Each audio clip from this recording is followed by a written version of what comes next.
The gap between the very richest and the very poorest is growing rapidly. Such extreme inequalities cause social, economic and environmental problems which obstruct sustainable development. While we know a lot about policy making to lift people out of poverty, less policy attention is given to reining in what's happening at the top of the pyramid. And why does that matter? Because this is where resources and power are concentrated, and the people here often act to keep it that way. They maintain the status quo. But United Nations member states committed in 2015 to changing the status quo when they adopted the 2030 Agenda for Sustainable Development. So to help advance the SDGs, and in particular SDGs 5, 10 and 16, UNRISD is seeking answers to 3 questions. 1. How do elites create and perpetuate extreme inequalities? Once we understand how this works, we can figure out what needs to change. 2. What social fractures are these inequalities creating? How are they driving us apart, and who's being left behind? And 3. What evidence is there of peaceful policy change to make societies more socially and economically just? How are social movements influencing such change? And what role could things like improved tax governance, universal social policies, and environmental policies with a social conscience play in trying to reduce inequalities? Join UNRISD as we examine the evidence and bring answers to these questions to UN decision makers, national and local policy makers, civil society activists and academics as we work together to transform our world and achieve a better and more sustainable future for all.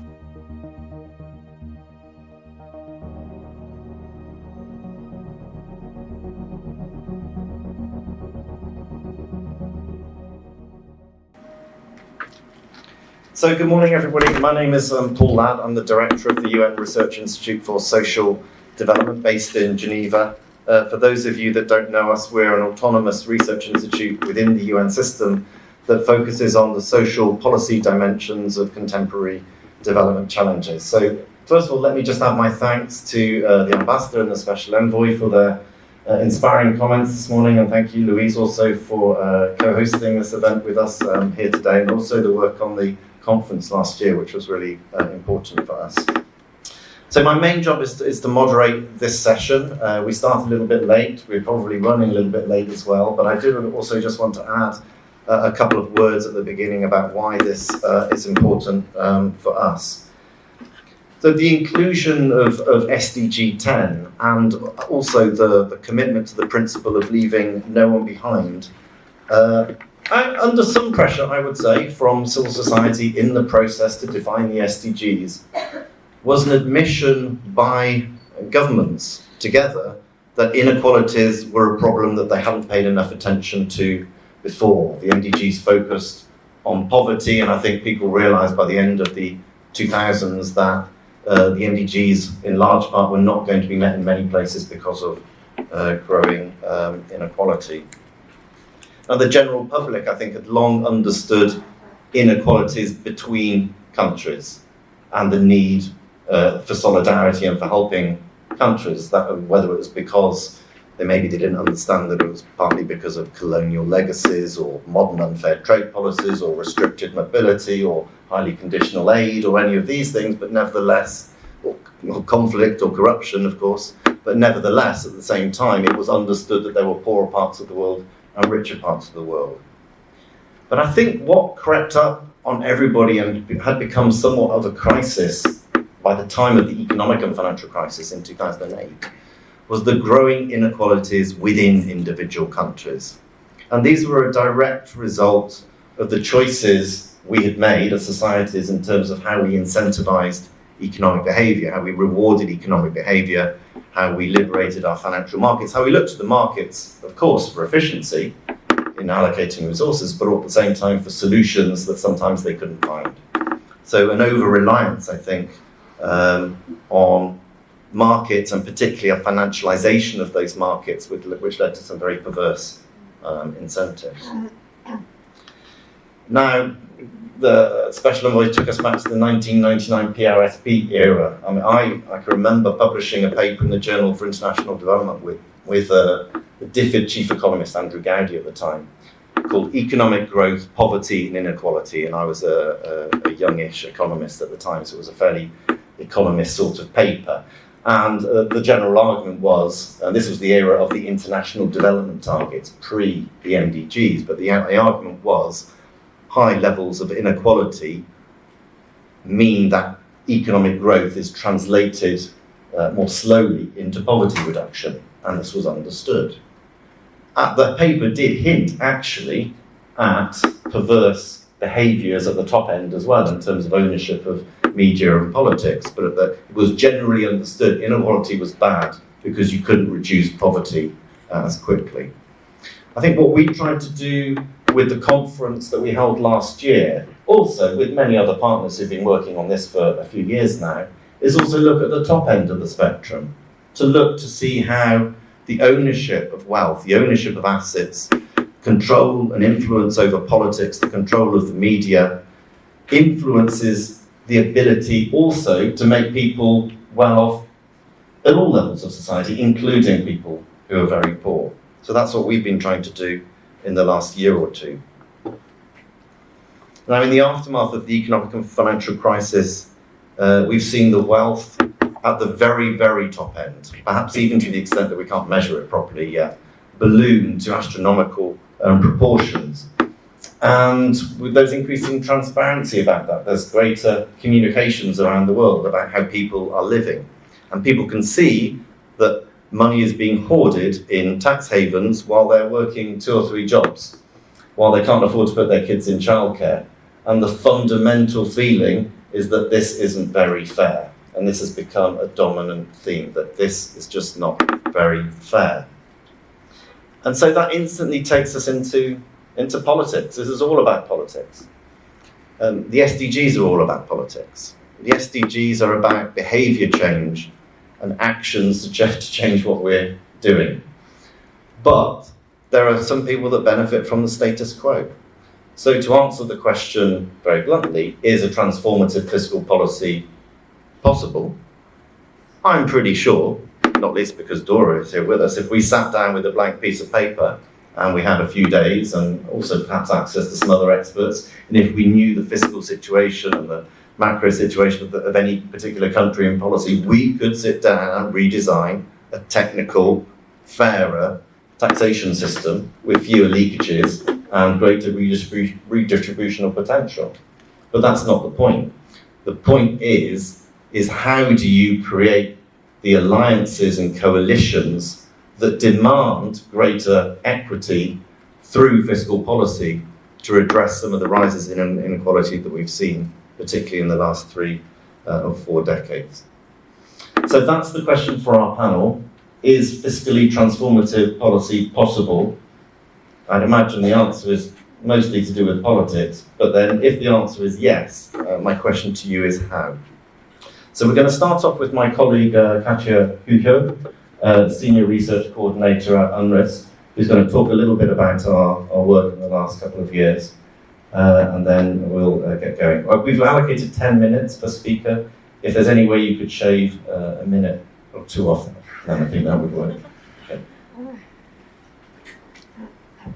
Thank you very much, Paul, for the introduction, and thank you, everybody, and welcome to this discussion on transformative fiscal policy.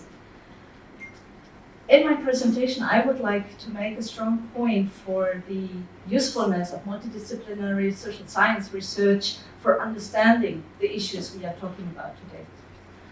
UNRISD has a long track record in doing research on inequalities, on fiscal policies, on integrating an analysis of social spending and social policies with financial issues.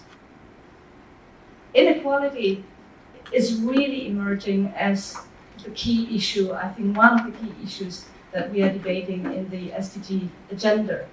It was difficult to get it onto the agenda, but now, as we have seen, at the voting, at the plenary sessions yesterday, it really seems to pop up as one of the greatest concerns people have. And this is a very good sign, and it shows how important the issue is. As many of the colleagues and speakers here said already, inequality is a great obstacle to sustainable development, to peaceful societies, and to poverty reduction. I would like to draw your attention a little bit on, the negative effects inequality has from a political point of view. On the one hand, it drives polarization and division in society which undermines solidarity and commitment to public policy. Second, it creates sentiments of unfairness and injustice, undermining credibility and legitimacy of political systems and institutions. Yeah, that's better. Thirdly, it can lead to apathy or political radicalization, replacing meaningful participation and citizenship. And lastly, and we also heard about this already, the wealth and power concentration at the top can lead to political and policy distortions and bias. So the SDGs seek to overcome inequality within and between countries and also to promote gender equality. Our research aims to understand the drivers and consequences of inequalities as well as ways to overcome it. And we are really applying a political economy analysis in order to understand these processes. We zoom in today on fiscal policy because it is really a very important tool for resource mobilization, for redistribution, for financing social policies, and also for shifting incentives in our economies towards the social turn. However, we have a challenging context for these endeavors. Some keywords already popped up in the discussion. Globalization has put a lot of pressure on states' capacities to raise revenues, and I just mentioned austerity policies, the income and wealth concentration that makes revenue raising difficult, labor market challenges, external debt and global imbalances, aid fatigue, and growing nationalism. On the other hand, the demand for social policies has increased. And this is obvious, to overcome, the negative consequences of volatile market processes, the financial and economic crisis, unemployment, informality, demographic changes, refugee crisis, but also, the violent conflict, the natural disasters, and the climate change we try to address. And the third important point in this changing global context that shapes, our policy space for fiscal policies is that the political foundations of our previous social compacts has changed. The key actors have changed. Now, I would like to focus a little bit on what we call the quality of financing instruments and of financial resources. Within the SDG debate, there is a lot of talk about the needed quantity of resources. And we talk a lot about the huge amounts of finance we have to mobilize. But within this agenda, it is very important also to talk about the quality of financing sources. Are financial instruments sustainable in economic, political, environmental, and social terms? The second important point, and Paul hinted to it, is that financing is mainly a political issue rather than a technical one. This is not to say, that technical studies are not important, because they help us, to choose the right policies and the most efficient policies. But, the politics of fiscal policy is really, the key obstacle, towards creating a progressive fiscal policy. And thirdly, our key question is, what are the political drivers and obstacles for progressive financing reforms? And every time we design and discuss financial reforms, we should ask ourselves, who pays and who benefits? We tend to use the concept of a resource bargain, for understanding these processes, and seeing, the fiscal policy negotiations really as a bargain, the process of contestation between different actors. And what is important here is that, we have a lot of power asymmetries, when different actors negotiate about fiscal policy. UNRISD research, has focused on two big projects, that feed into these debates and can give us some evidence on these issues we are talking about today. One is a project on the politics of domestic resource mobilization, and the other project is the mentioned conference that we did with the support of FIS last year on overcoming inequalities in the fractured world between elite power and social mobilization. And both of these projects have published a lot of papers and interesting evidence, specifically from the country level, that really increase our understanding of the political processes that are in play. So I would like to zoom in a little bit on the role of elites. As Paul also alluded to, in the SDG debates, there is a strong focus on those left behind, on the poorest of the poor, the vulnerable. However, from our point of view, in order to understand, the political space we have for moving forward towards greater equality, we also have to look at the top of the pyramid and the role of elites. And elites often tend to use their power to perpetuate unequal systems and block redistributive policies. And this is why we need more research evidence on elite perceptions, their attitudes, their strategies, and their interference into politics. And I just want to give one example of a research that was presented at our conference. A study by Moraes Silva and colleagues finds that politicians, business leaders, and top-ranking civil servants in Brazil and South Africa, two highly unequal countries, think very differently about causes and consequences of inequality and redistribution. The business elites, interestingly, are quite homogeneous across the two countries. Business elites tend to favor growth-oriented strategies, they want less regulation, and they're rather skeptical about the potential of redistribution. However, the political elites and the bureaucratic elites differ in the two countries. And the study found that in Brazil, these elites are more in favor and more supportive of social policies than they are in South Africa. However, we also know that there have been changes in the political landscape in Brazil, and this might be also something that is in flux. Another interesting research that focused on advanced countries actually showed that regardless of the political party in power, there is a very strong pro-rich bias in policymaking in advanced countries. Elites also influence tax legislation, evade and avoid taxes, and dominate sectors that drive inequality. And there's multiple evidence on this as well. On the other hand, we also see coalitions of progressive actors for transformative policies, and we need to understand what characterizes a successful movement, and of course take into account the specific context in each country. Political and economic and social conditions for progressive policy reform have changed, both in the global south and north. There are new forms of social movements, coalitions, and alliances emerging. And you can find a lot of examples, of how tax justice networks, environmental movements, informal workers, but also, workers in the gig economy, for example, organize, how they promote their rights, and how they create really interesting alliances, with more formal and organized actors such as trade unions. What we see is there that it's very important for social movements, their demands are taken up by political actors, governments, the business sector, and international organizations. It's really about, alliances that bring together very different actors and connecting with the political system. Now, let me finish, with some policy recommendations, although I don't have the time to go into detail.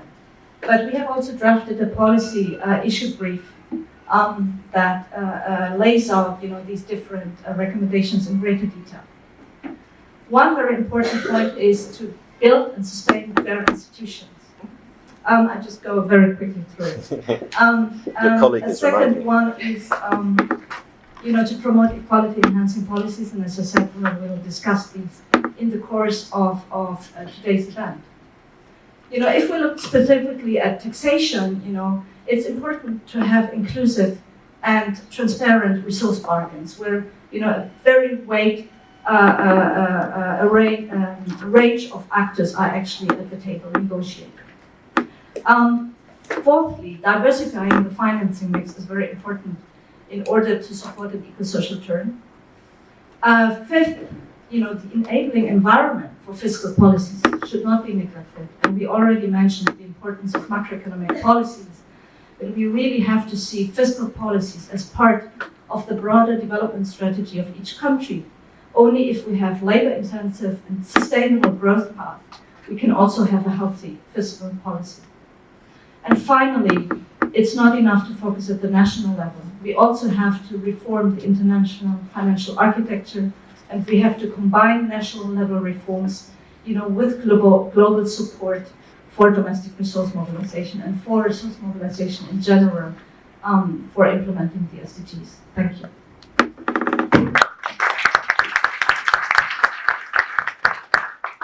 Thank you, Katja, for that overview of UNRISD's perspective and work on inequalities and domestic resource mobilization and fiscal policy I'm going to move quite swiftly on to Ricardo Fuentes-Nieva, who's the executive director of Oxfam Mexico. He's been there since 2015.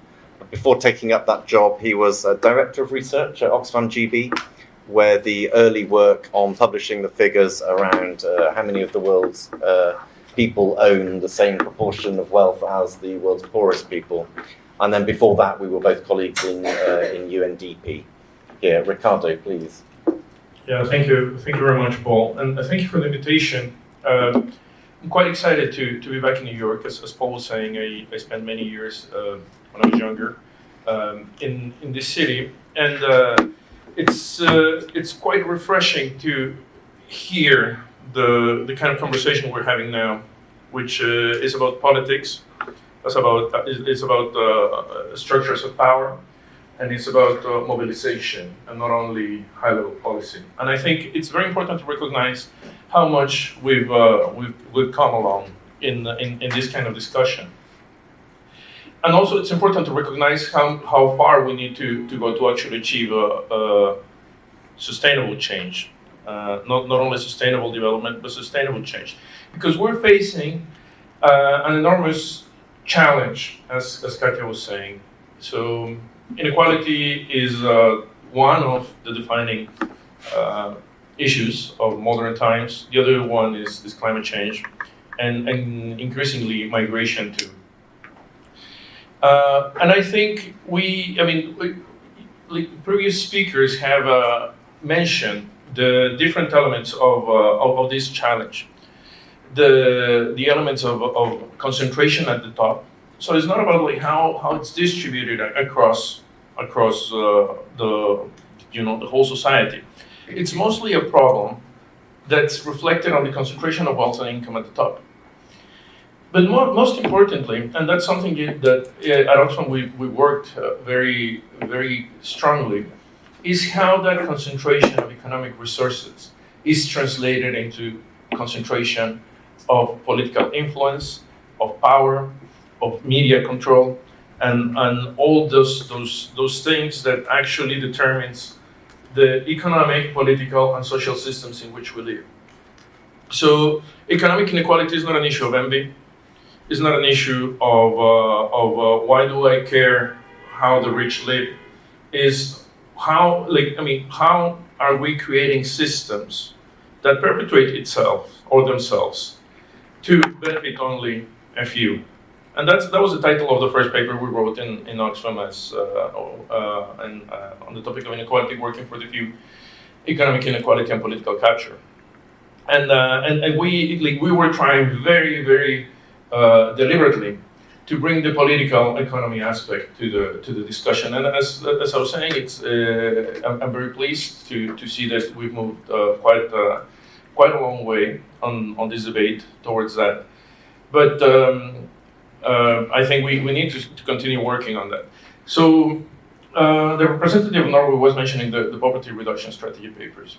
And one of the things that when thinking about the PRSPs, I was just having a chat with Matthew Martin just before we started this. And in many cases, yeah, we succeeded at having inequality as part of the Sustainable Development Goals. It was a battle, but it's there. But now, how do we create the tools for countries to actually be able to do something? And I think, that's one of the big challenges that we're facing now. How do we, as part of, an inequality reduction strategy mechanism or paper or tool, we can actually kind of provide different governments and civil society actors at the national level with ideas and suggestions on how to tackle the different levels of inequality. Say, for instance, going back to the topic of political capture, we in Oxfam have developed kind of a tool on how do you identify what it means political capture, and we have a very, very specific definition. It's the exercise of abusive influence by one or more extractive elites to favor their interests and priorities to the detriment of the general good. So it's very simple. As simple as it is the definition, identifying the mechanisms through which that happens, it's very context specific. And we can't have like global policy recommendations, and we cannot have general agreements on how to do that. What we have to do is actually recognize that this is a political problem, and that to sort out that issue, we need political solutions. And that means mobilization, that means organization, that means highlighting the problems, and that means challenging the status quo. And I think that, again, I'm very excited to have this conversation here, because we've been having these kind of debates in civil society, international NGOs like Oxfam, but also local civil society that we work along in Mexico. But it's very important that the UN system and the rest of the multilateral system actually recognizes this, that the stakeholders are not only governments, because in many cases governments are representatives of that elite, that the stakeholders are also citizens. And that part of the problem that also Katja alluded to comes to the issue of the weakening of the social contract. And we're seeing the consequences of that weakening of the social contract everywhere in the world, poor, middle income, and rich countries alike.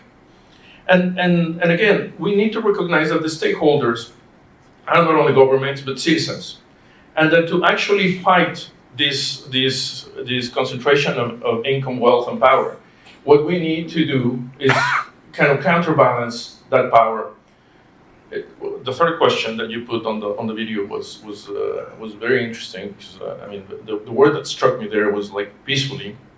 How can we peacefully challenge the power structures to actually reshape the economic, political, and social system into a system that benefits everyone?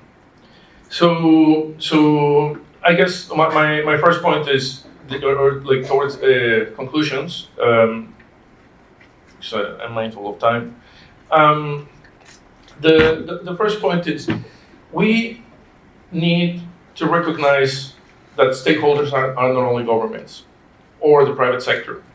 One of the big worries we have as Oxfam, and I personally have, is that very often the SDGs are conflated to this idea of private sector investment to achieve the SDGs. And then when I think about, we can talk about inequality, we can talk about power structures, and we can talk about challenging those who are actually part of the economic elite. I'm not saying, that we shouldn't discuss it, we should engage, but we should try to engage in a level playing field. So that's the first point. The second point is that we need to create the tools for different countries and stakeholders to actually analyze these power structures and how they relate to the whole unequal system that we live in. And for that, local context is very, very, very important. So we cannot design it here in New York or in Geneva, or in Oxford. It needs to be designed at the local level with people who are working and living the consequences of the systems. That's the famous principle of skin in the game. But we can do something internationally, which is provide a set of principles or mechanisms. In Oxfam, we use very thoroughly what we call power maps. And power maps usually say, so if this is the problem, who's benefiting? And as Katja was saying, who's benefiting? What is being captured? What is the resource that is being captured? Sometimes it's a natural resource, can be water, can be land, but many times is as in the case of media, is the narrative. And the narrative is something that you cannot actually touch, but that it's very, very, very powerful. It's very, very powerful, and I think we need to be more agile and more savvy to identify what is being captured, if we're talking about political capture, and we need to identify who benefits, and we need to identify why does the capture take place. Is it protecting the status quo? Is it economic benefit? Is it political benefit? Because as you know, we need to see exactly what's the benefit of this. And lastly, what we need to do is actually, and this is very important, is focus on different kinds of mobilization and strengthening of democratic institutions. I think it was Laura who was mentioning the importance of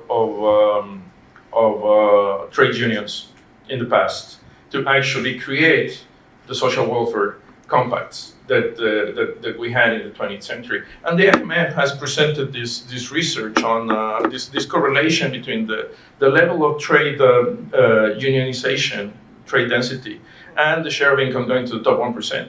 It's a very stark correlation that we see there. And the question is, in the current societies that we live in, what is, if trade unions are not the way, in some cases they are, but given the changes of economies to services and globalization, what is the mechanism for collective action that we need to promote so that we can achieve that peaceful redistribution of resources, of power, and the creation of a political system that actually strengthens the social contract, strengthens the social compact, and does not leave the perception, that unfairness perception, that we're living in systems that are working only for the few, and that the rest are just instruments of a wealthy elite. Thank you very much. Thank you, Ricardo. But so just to introduce you, you're the Chief of Research and Data at UN Women. You also used to work with UNRISD in Geneva, so we know you well. Yes. Please, Shahra. Thank you very much to UNRISD, to the Friedrich-Ebert-Stiftung, and to the two missions, Mission of Uruguay and also Norway, for co-convening this with UN Women. And it's a pleasure for me to be on this very distinguished panel here this morning. Sorry, it's not working, maybe. Is it working? It's working if you're very close, yeah. Hold it a bit closer. I'm sorry. Okay. Okay. So it's great to be on this panel, and I think what we've been hearing so far is really exciting, because there's a very nice conversation going on here within political economy to show that, it has come a long way. We've come a long way from those days when, markets were realized and thought of as sort of having a world of their own and not needing any interventions from states. We do have now even neoliberals admitting that actually there may be some role for the state in terms of creating better socioeconomic outcomes, and how markets and states need to work together. Even the IMF now, and I'm hoping that we will hear about this, talks about the macro criticality of social protection, the need for progressive taxation, and even contemplates a place for universal transfers and universal social protection systems. So I think, we have, at least in rhetoric, shifted, maybe in part reflected also in the 2030 agenda. However, some things have stayed the same, I would say, and I would like to use a report of UN Women, which is our Progress of the World's Women report that was launched on the 25th of June, to address a few issues that in this big political economy debates are sometimes kind of not as visible as they should be. And to use the SDG language, I think there is a little bit of silo between SDG 10 and SDG 5, and I'm trying to, in this presentation, make a little bit of connection between the two to maybe answer the key question of our panel. So much of the conversation about inequality, continues to be about markets and states and how best to balance them. But I think what is largely missing and taken for granted is the nature and role of families, right? In Esbjørn Anderson's kind of worldview, there were market, states, families as a third kind of part of that tripod, and the fact that they need to work in tandem. I think the invisibility of families in these debates about inequality goes hand in hand with another kind of blind spot, which is that gender inequalities, in terms of income and wealth inequalities, in terms of voice, in terms of being able to make choices, and sometimes these things are at the micro level, within families and households. These intersect with class inequalities and the kind of inequalities that we've been talking about up to now this morning. And many of these gender inequalities take shape within the sort of microcosm of families and households. For example, women's lack of control to household assets, whether it's land or housing, or their lack of decision-making power in terms of how resources are allocated and spent. Now, not all horizontal inequalities have this kind of characteristic to them. You don't need to necessarily go into the household to get a sense of what these, for example, racial or ethnic inequalities are substantiated and what impact they have on societies.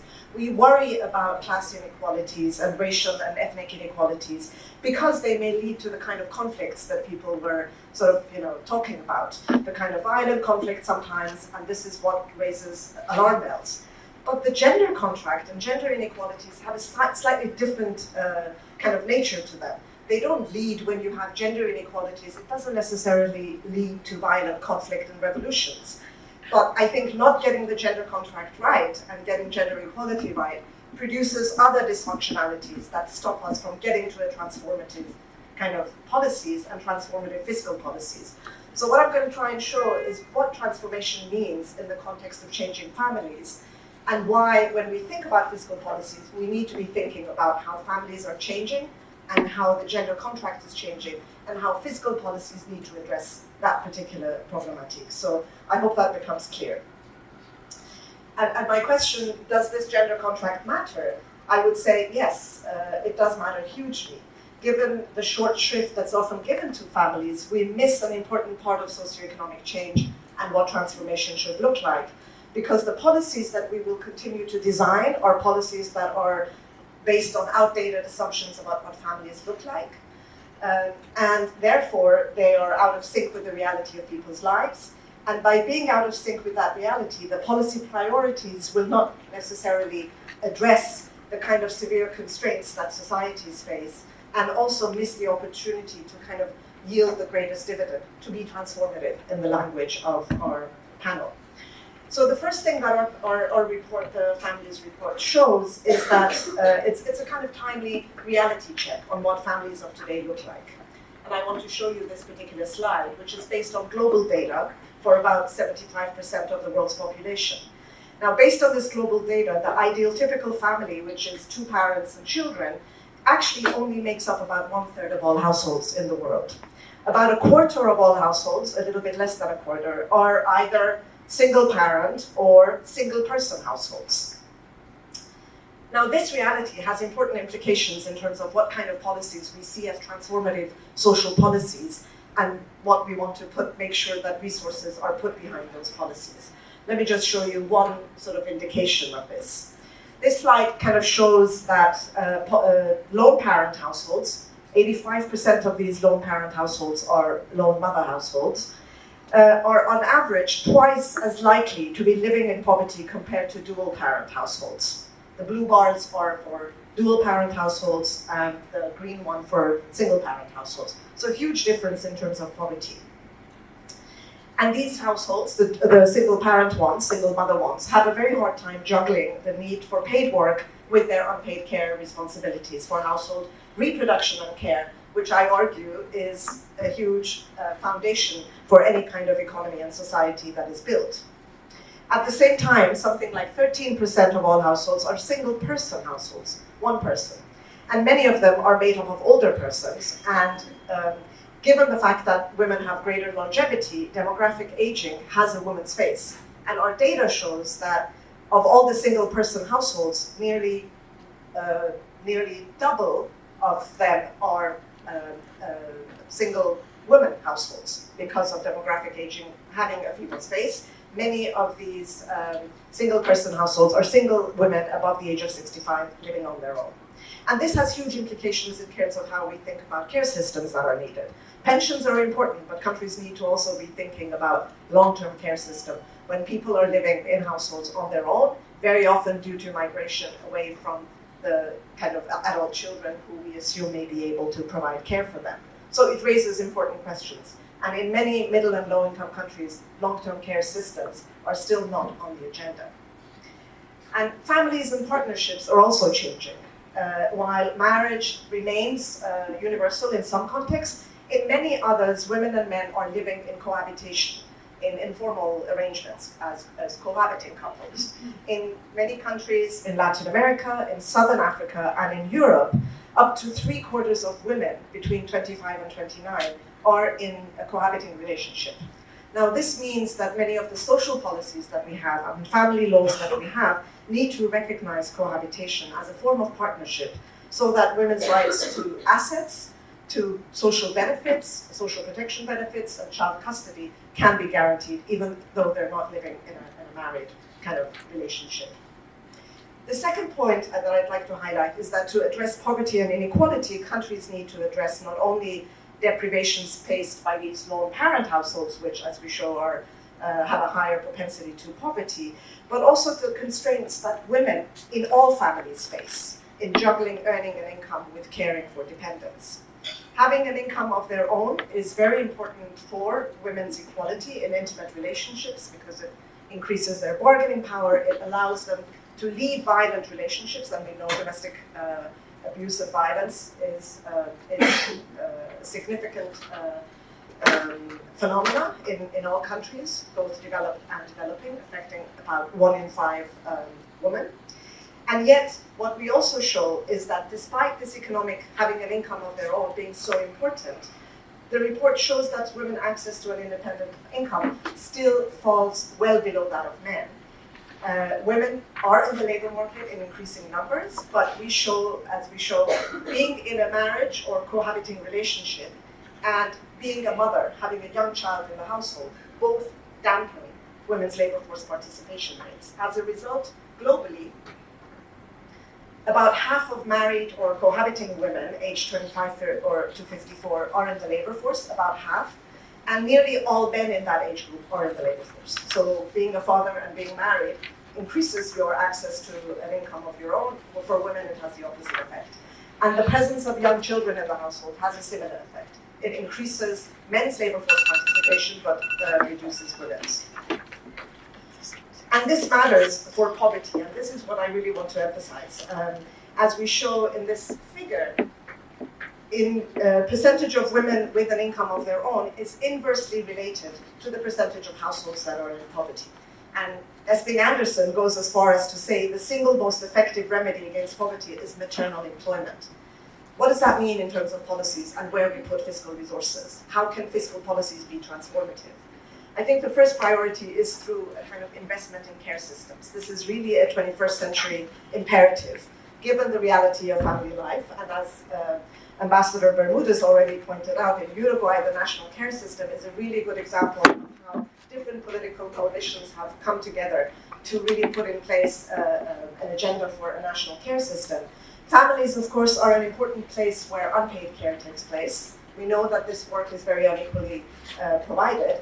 But families cannot do it on their own, even if unpaid care were to be equally provided. We need greater public investment in early childhood education and care systems, especially in developing countries where the gap between the need for care, if we look at the demographics, for example, of young children 0 to 5, the need for care is far greater than the supply of care services.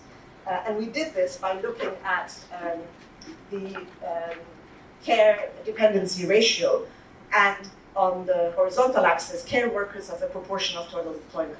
And it's in the low-income countries where you have high care dependency ratios because of the demographic weight of young children in families, a great need for care, and yet your care workforce is tiny.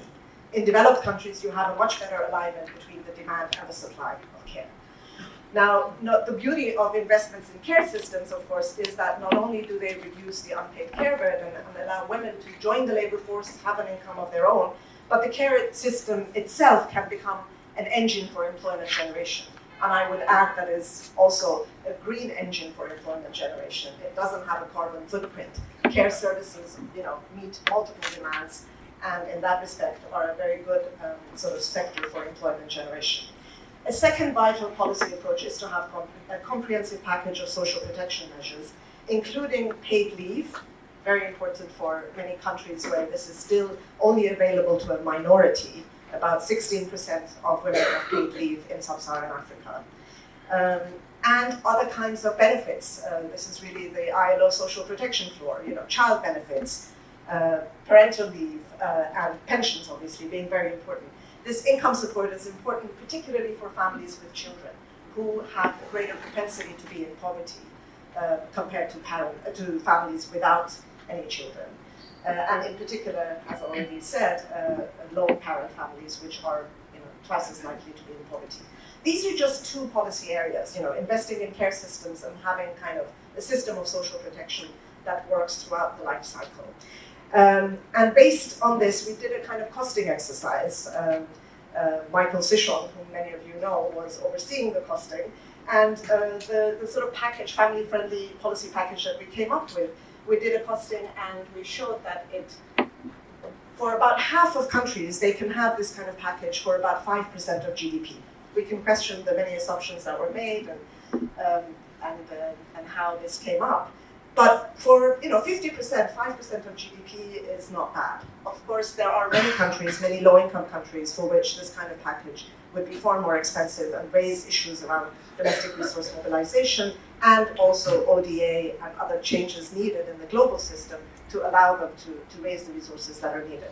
But let me just end, and I do want to end with a really brief sort of comment on this whole issue of putting resources into care systems, into social protection, and into investments in reproducing people.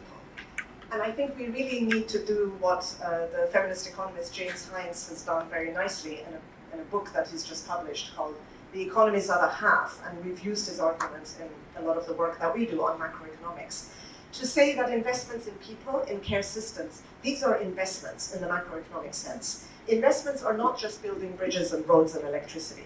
Investments in people and in care systems are also investments. And in the macroeconomic term, they're not expenditure or consumption, if you like. They have long-term benefits, they increase the productivity of the economy. And therefore, we should be treating this element of public expenditure as investment in the way that we treat investments in bridges and in infrastructure. Now, I think, the kind of mainstream thinking has come around to see education as an investment. But we're still not looking at investments in care systems, early childhood education and care, in social protection transfers. We don't yet still have an argument and a sort of framing that also sees these elements of fiscal policy as investments that are needed in order to tick our economies and societies and hold them together. So let me end there, and thank you very much for your patience.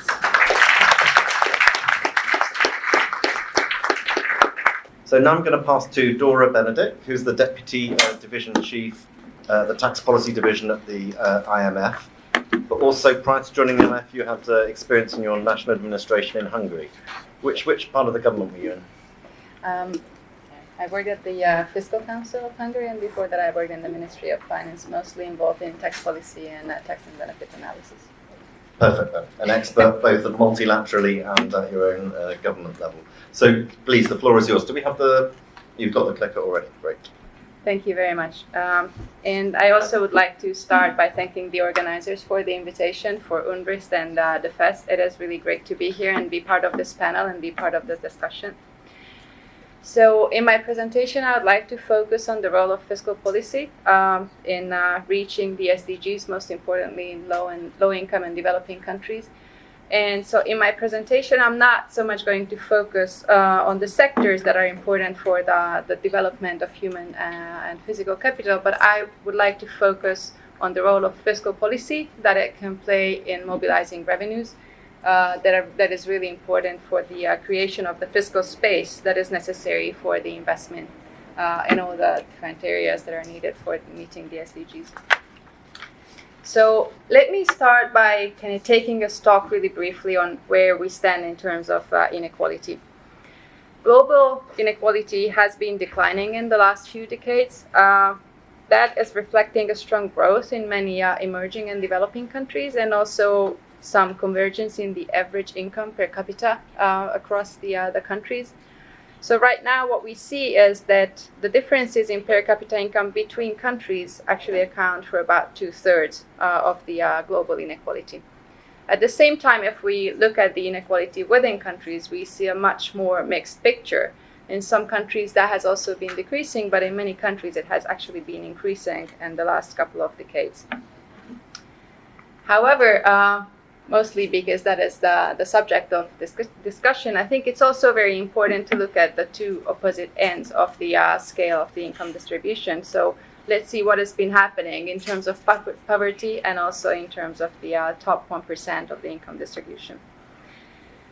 Again, in the last few decades, what we have been seeing is that the extreme poverty has been declining across all economic regions. But at the same time, we also see increase in the income share of the top 1% in several countries, though not all of the countries. So I think there is really some diversity across the countries there.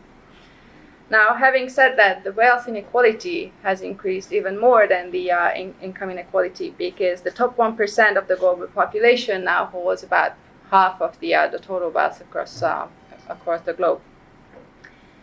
Now, why is this important? Of course, inequality and poverty are really important topics by themselves, but they have an importance that actually goes beyond their own importance, which is that high inequality also has adverse implications for economic growth, and for the pace and the sustainability of economic growth. So if we see high poverty and inequality now in time, that might also have adverse implications for the future poverty and inequality levels. And also what we see is that the inequality of income is really strongly correlated with the inequality of opportunities. So these are some of the aspects where poverty and inequality are really important beyond their own importance. So let me see and discuss why fiscal policy, what fiscal policy can do to actually reduce inequality. So fiscal policy, though it's not the only important tool to reduce inequality, is really important, especially if you take a look at the advanced economies. What you see is that fiscal policy manages to reduce market inequality by around 1/3. Now, the role of fiscal policy in emerging and low-income countries is unfortunately much more limited. But even in advanced economies, if you take a look at the right side of the slide, what you see is that the role of transfers is much more important than taxes, although taxes also play a really important role in reducing inequality. We also need to keep in mind, though, that fiscal policy redistribution is not the only objective of fiscal policy. Fiscal policy is also really important for raising revenues. You need to have revenues to be able to spend on much needed spending to meet the SDGs and to reduce inequality. And fiscal policy is also really important for the reallocation of resources. Fiscal policy is important for promoting the more efficient allocation of resources, including, for example, environmentally responsible growth, etc. And then fiscal policy is, of course, really important for the stabilization of the economy. So let me zoom in a little bit more on the role of tax policy. So the optimal tax system actually needs to balance between the efficiency and the equity objectives of fiscal policy. It needs to strike a balance between raising revenues that are needed to finance the public goods, while it also needs to minimize the economic distortions, while also achieving the distributional objectives of the policies. And for that, tax policy needs to rely on a mix of different instruments, such as income taxes, consumption taxes, and wealth taxes. But it also needs to be put in the context of cash and in-kind transfers, such as education, health, but also social benefits paid out as cash transfers. So what we see empirically is that low tax ratios, they appear to be a significant impediment to growth. What you see on the left side of the chart is that if you don't have a sufficiently high level of tax revenues, that can actually hold back economic growth to a large extent. And what we find is that a tax to GDP ratio around 12 to 13%, around that trigger, around that threshold, you actually see a jump in economic growth. So that is considered to be a level which is necessary to actually support to higher sustainable economic growth. And so based on this empirical relationship, we believe that countries should aim to have at least around the 15% tax to GDP ratio to be able to support higher sustainable inclusive economic growth going forward. But you also see that reaching this level, reaching this threshold is also a challenge. Challenge in a lot of countries, although some progress has been made in recent years. but especially some low-income and emerging countries, they are still struggling to reach this 15% of GDP tax ratio that would be sufficient to actually boost their economic growth going forward. So we see a significant scope for revenue mobilization in many of the low-income and emerging countries, but we also need to keep in mind that it's not only the level of overall tax revenues, but also the structure and the quality of the tax system that are really important for meeting the SDGs.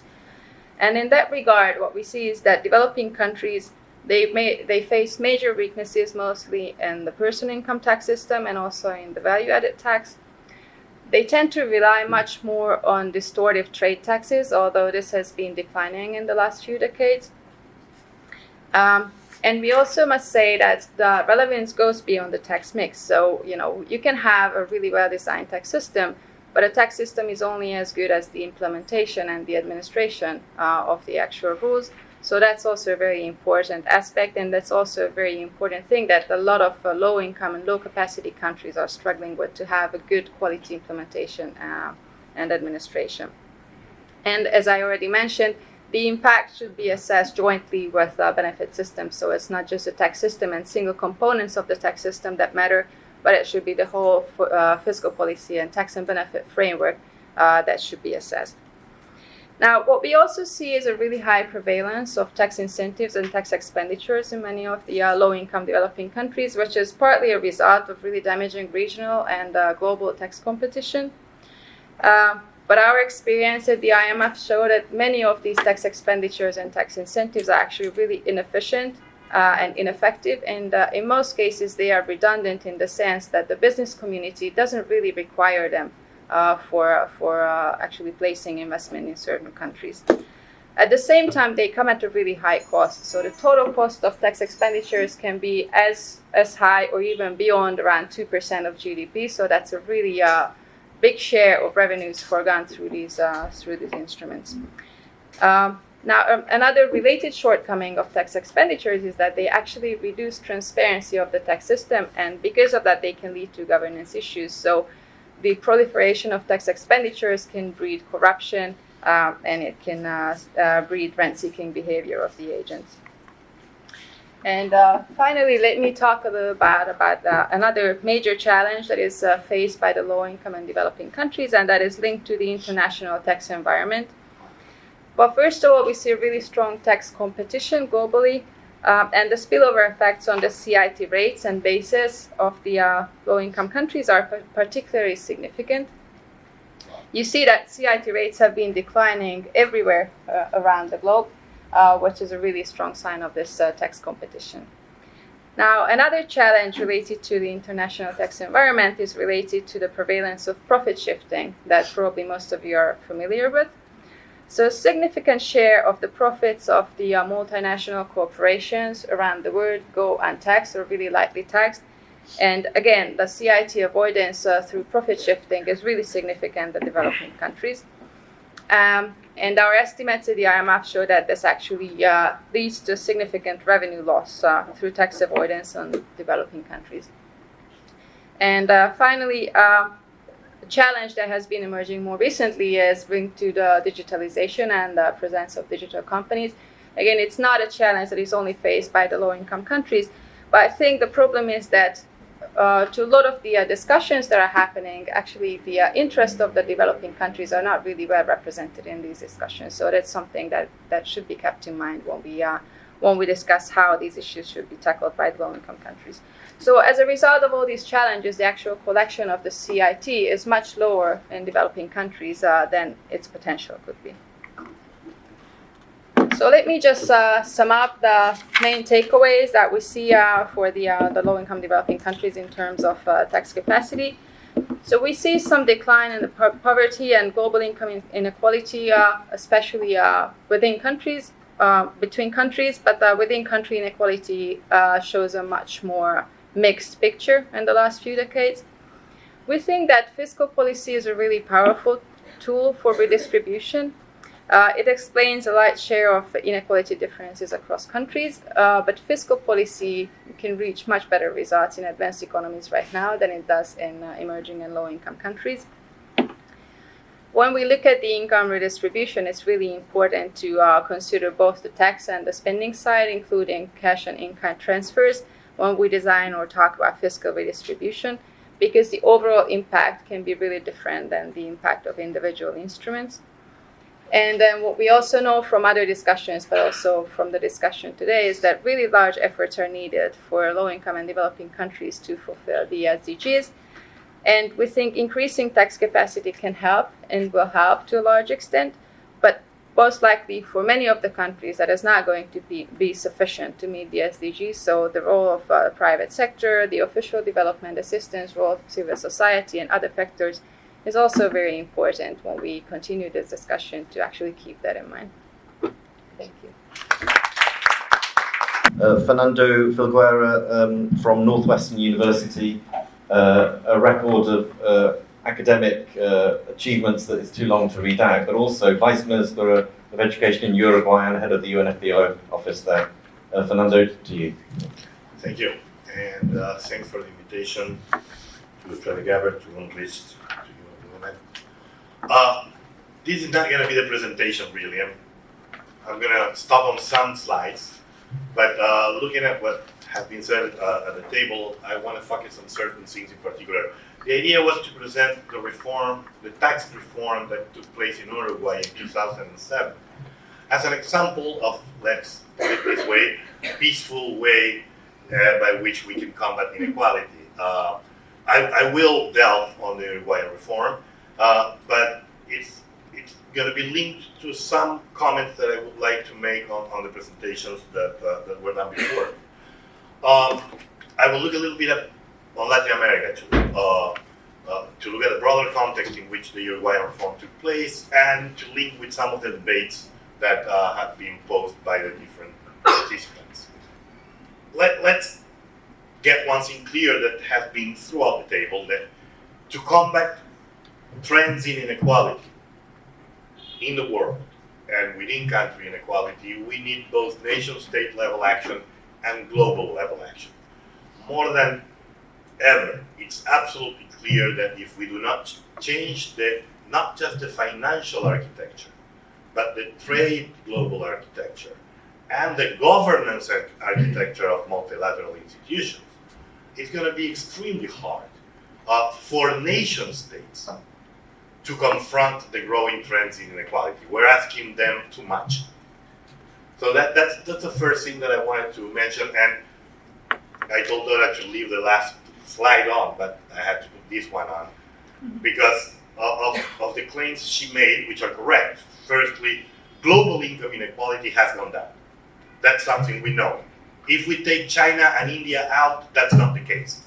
Secondly, that's not happening anymore. In the last 4 or 5 years, you don't see a trend in decreasing global inequality, that is, between countries. Now, why is that? I would claim that the easy faith by which globalization could foster converging country GDP growth has reached its end. And that's part of the problem that we're confronting today. Now, poverty has gone down, Dora mentioned. But poverty, as mentioned by the World Bank, has nothing to do with inequality. So that's the other thing. And within country inequality, as Dora mentioned, has gone up, and the top 1% has also gone up. There's absolutely no doubt. If you look in the last 25 to 30 years at the global trends in inequality, within country inequality, top 1% concentration, the pattern is clear. What we have is a major drop in global between country inequality due particularly to the entrance of China, India, and some other countries into the world economy, and the movement of factors, particularly capital investment and the development of markets there. And then we see basically trends in increasing inequality within top 1%, etc. Now, of course, we have to ask ourselves, how do we confront that? And this is how to increase productivity is relevant. That has demonstrated that when we look at between country inequality, it was critical for reducing it. How to relink productivity increases with employment at the national level. How to reconnect productivity increases with wage increases at the national sector and firm level. And how can we link productivity gains at the national level with growth of what Shahra was mentioning, the social wage, by considering the social wage, transfers, services, etc., that play a role not just at redistribution, but also at what's being called now pre-distribution and market distribution. Okay. Now, some conceptual issues as we go into Latin America and Uruguay, and that link to the debates on the panel. Ricardo mentioned that at some point said it's not really about the whole of the distribution, but about the top 1% of the distribution. And I think Oxfam has made a wonderful job in creating a political environment and a narrative that brings forth this idea of hyper-concentration at the top. And I think this is critical. Where I would not necessarily disagree, but add, is that when we think about how we challenge this process, I mean, there's a part of the equation that's right. When you get high concentration at the top 1%, you get high concentration of political power. And that means that moving the status quo is very hard. But why does the rest of the distribution matter? And why would I insist that the rest of the distribution matters a lot? Because that's where you build the challenging coalition. Now, if you have a wedge between the poor and the middle classes, in your distributional coalition, you don't have those together. If you have a wedge between informal workers and formal workers, if you have a wedge that grows within families because of gender dynamics, then it's very hard to build stable distributional coalitions that will challenge the status quo and that will sustain progressive policy. We know that from Latin America. A large part of the problem in Latin America has always been not only that the powerful are too powerful, but that those that can build a challenging coalition are not together. That's why, while taxes do limit inequality, and that's one of the functions, we have to remember what was mentioned, that taxes also build state capacity. They create resources that can then be used. They take resources from society and then put them in social spending, transfers, etc. But what's more important, taxes, spending, services, and regulations build distributional coalition. That's the critical issue. Unless we're able, in the global south, but also in the developed world that has discovered the horrible effects of inequality in the last 20, 25 years, Latin America, we've known them for 100 years, is that the top matters a lot, and that's a welcome recognition, but how you build a base, a social base that democratically can support and foster transformative change in terms of fiscal resource capturing and fiscal allocation is critical. Now, Uruguay, but first Latin America. This is something that happened in Latin America that helps us understand why we had what's called the left shift, or the pink tide. This is what happened with poverty, and this is what happened with people that were able to vote in free elections.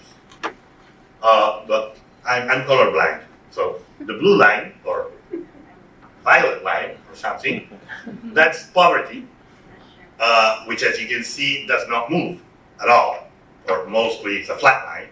If you look at the Gini coefficient, it actually goes up. And the other one is electoral democracy. How many people were exposed to democratic politics? Well, something's got to give. You cannot keep those state of affairs forever. The left shift in Latin America, to a large extent, is the response by civil society and the electorate body to opening new spheres that legitimate aspirations and demands, but closing the channels by which you can fulfill them. So this particular asynchronicity led to the left shift. But as we said in a paper, that did not guarantee that you would have an eternal left shift. What you had was the basis to build that coalition between the poor and the middle classes, which actually in many countries happened. That's the shift to the left. How many governments were governed by at least by government that defined rhetorically as being left? Social progress and its frontiers in Latin America, very fast because I won't have time. Poverty decreases in this period that goes from 1998 to 2015.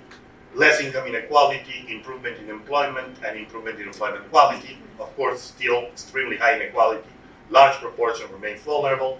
Child poverty and women's poverty actually become more overrepresented within poverty, even if poverty goes down. We have allies for that social progress: economic growth, relative macroeconomic stability, demographic transition, taxes and social spending, and educational attainment. But we had risks that many of them became reality: the end of the commodity boom, the end of the demographic bonus, low productivity that creates most employment, limited fiscal expansion, inflationary pressures, and high inequality in education. Now, let's look at things that happened at the tax level in Latin America and at the fiscal level in Latin America in general. As you can see there, Latin America increased its overall capacity to extract resources from 14.6 of GDP to 21.7 of GDP between 1990 and 2014. That's a lot. That's quite important. Of course, it's far from OECD countries that are around 32% to 34%. And what's most different is the structure of those taxes, right? Particularly, as we all know, a very, very small part of our tax collection in Latin America is progressive direct income taxes and corporate income taxes. So overall, what we need to acknowledge is that the effort to increase overall tax collection was important. The effort to increase progressivity was less so. If we look here, again, we'll see the same thing. Basically, this looks between 2000 and 2011. And some countries actually increased taxation to levels that are quite astounding that you can do that in 10 years. And that, 1 minute. Argentina from 18 to 27.4, Brazil from 23 to 26, and Uruguay from 14 to 18.6. These went together with an increase in social spending. Overall social spending went from 12% to almost 19% of GDP. The case of Uruguay. What are the political conditions that allowed for a tax reform that was progressive in Uruguay? A left-wing coalition that wins the election for the first time in Uruguay's history with a Congress majority. That's not minor. A country that had suffered one of the worst economic crises in 2002, and the social impact was still being felt in 2005. The Broad Front, the political party that governs, makes important fiscal efforts in 2005 and 2007 to reach those worst hit by the crisis, and this gives them legitimacy to say, now we need also to move in terms of a progressive income tax reform. The economy is in a clear path of recovery since 2005. It's always easier to make tax reforms when you're growing. Major efforts are made to market the reforms as both equitable and efficient. And critical veto points to the tax reforms do not come from economic elites. This is important. I mean, the very top of the economic elites in Uruguay did not confront the tax reform at all. They didn't care much at all, right? Partly because corporate income taxes went down, but personal income tax went up. Who are the ones that actually confront the reform? High-waged income earners, high pension earners, and the middle classes overall do not oppose but do not support the reform. What was basically the reform? The reform was creating a progressive income tax that did not exist. Changing the corporate income tax, going to a dual model of personal and corporate income tax, transforming the social security contributions to make them more homogeneous, and more equitable, and lowering VAT. Now, let me close with this. Just 1 minute and I'll close.